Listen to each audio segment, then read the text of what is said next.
षट्चत्वारिंशः सर्गः। पुत्रवध से दुखी दिति का कश्यप जी से इंद्रहंता पुत्र की प्राप्ति के उद्देश्य से तप के लिए आज्ञा लेकर कुशप्लव में तप करना, इंद्र द्वारा उनकी परिचर्या तथा उन्हें अपवित्र अवस्था में पाकर इंद्र का उनके गर्भ के 7 टुकड़े कर डालना। अपने उन पुत्रों के मारे जाने पर दिति को बड़ा दुख हुआ। वो अपने पति मारीच नंदन कश्यप के पास जाकर बोली, भगवान, आपके महाबली पुत्र देवताओं ने मेरे पुत्रों को मार डाला, अतः मैं दीर्घकाल की तपस्या से उपार्जित एक ऐसा पुत्र चाहती हूं जो इंद्र का वध करने में समर्थ हो। मैं तपस्या करूंगी, आप इसके लिए मुझे आज्ञा दें और मेरे गर्भ में एक ऐसा पुत्र प्रदान करें जो सब कुछ करने में समर्थ तथा इंद्र का वध करने वाला हो। उसकी ये बात सुनकर महातेजस्वी मरीच नंदन कश्यप ने उस परम दुखिनी दिति को इस प्रकार उत्तर दिया, तपोधने, ऐसा ही हो, तुम शौचाचार का पालन करो, तुम्हारा भला हो। तुम ऐसे पुत्र को जन्म दोगी जो युद्ध में इंद्र को मार सके।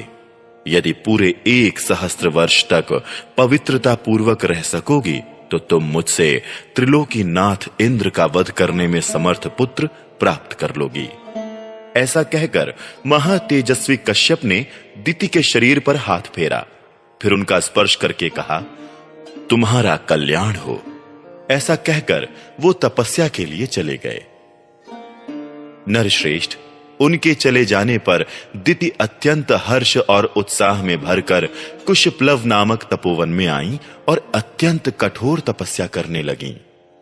पुरुष प्रवर श्री राम दिति के तपस्या करते समय सहस्त्र लोचन इंद्र विनय आदि उत्तम गुण संपत्ति से युक्त हो उनकी सेवा टहल करने लगे। सहस्त्राक्ष इंद्र अपनी मौसी दिति के लिए अग्नि, कुशा, काष्ठ, जल, फल मूल तथा अन्यान्य अभिलषित वस्तुओं को ला लाकर देते थे। इंद्र मौसी की शारीरिक सेवाएं करते, उनके पैर दबाकर उनकी थकावट मिटाते तथा ऐसी ही अन्य आवश्यक सेवाओं द्वारा वो हर समय दिति की परिचर्या करते थे। रघुनंदन, जब सहस्त्र वर्ष पूर्ण होने में कुल 10 वर्ष बाकी रह गए, तब एक दिन दिति ने अत्यंत हर्ष में भरकर सहस्त्रलोचन इंद्र से कहा, बलवानों में श्रेष्ठ वीर, अब मेरी तपस्या के केवल 10 वर्ष और शेष रह गए हैं। तुम्हारा भला हो, 10 वर्ष बाद तुम अपने होने वाले भाई को देख सकोगे। बेटा, मैंने तुम्हारे विनाश के लिए जिस पुत्र की याचना की थी, वो जब तुम्हें जीतने के लिए उत्सुक होगा, उस समय मैं उसे शांत कर दूंगी। तुम्हारे प्रति उसे वैर भाव से रहित तथा भ्रातृ स्नेह से युक्त बना दूंगी। फिर तुम उसके साथ रहकर उसी के द्वारा की हुई त्रिभुवन विजय का सुख निश्चिंत होकर भोगना। सुरश्रेष्ठ, मेरे प्रार्थना करने पर तुम्हारे महात्मा पिता ने 1000 वर्ष के बाद पुत्र होने का मुझे वर दिया है। ऐसा कहकर दिति नींद से अचेत हो गईं। उस समय सूर्य देव आकाश के मध्य भाग में आ गए थे। दोपहर का समय हो गया था। देवी दिति आसन पर बैठी बैठी झपकी लेने लगी। सिर झुक गया और केश पैरों से जा लगे। इस प्रकार निद्रावस्था में उन्होंने पैरों को सिर से लगा लिया। उन्होंने अपने केशों को पैरों पर डाल रखा था। सिर को टिकाने के लिए दोनों पैरों को ही आधार बना लिया था। ये देख दिति को अपवित्र हुई जान इंद्र हंसे और बड़े प्रसन्न हुए। श्री राम, फिर तो सतत सावधान रहने वाले इंद्र माता दिति के उदर में प्रविष्ट हो गए और उसमें स्थित हुए गर्भ के उन्होंने 7 टुकड़े कर डाले।